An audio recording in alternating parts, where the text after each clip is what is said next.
We got 4 fights for you. We're going to begin with probably one of the best fights on the card outside the main event, and that's Bilal Hasan, excuse me, versus Nilson Rojas. Hasan just fighting at the Contender Series. He's undefeated at 9-0. Rojas undefeated, so we got no choice but to begin here. Let's jump into this one right now. Oh, and it didn't come up. We'll pull it up though. 2 weeks in a row we're having problems. We got to fire somebody. Here we go. In the flyweight division at UFC Shanghai, you got Bilal Hasan taking on Nilson Rojas. So Bilal Hasan, like Anthony Went, uh, fighting the week before, both of these guys just came from the Contender Series. I mean, literally a week or two ago. So we see Bilal Hasan gets a quick fight here in the UFC. He's 9-0. Rojas also 9-0. Indonesia versus Chile in this one.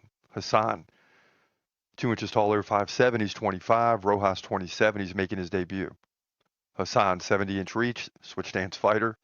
In his first fight, he landed 28 significant strikes per minute. That's his average right now. So obviously, those are inflated. But he KO'd Radul Saikia by first round KO in 45 seconds, 21-3 in significant strikes. So this dude is for real, right?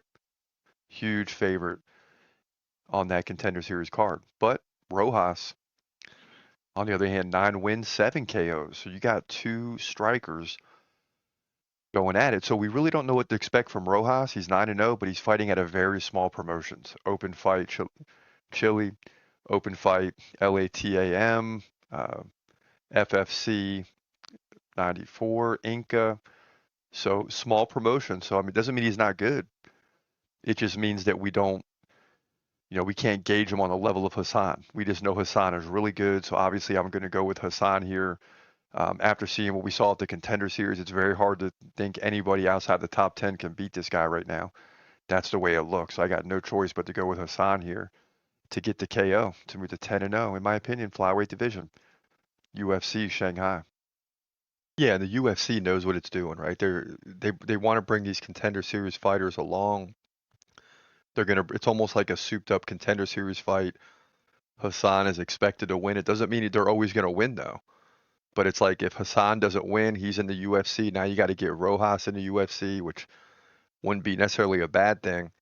But the goal is for Hasan to come out of this thing undefeated, and you bring in a guy that hasn't fought in the UFC yet either, and it gives him the best chance to be successful. But that's a long way to go when you're going from Vegas just a week and a half ago. Now you're going all the way to Shanghai for a fight night, and your hours are going to be flipped upside down and all that stuff. So, you know, but he's young and he can do it. And if he's going to do something like that, now's the time to do it. Then he'll get several months off to get ready for a bigger fight. So Bilal Hasan, we got him winning, just like we had Anthony Went winning last week.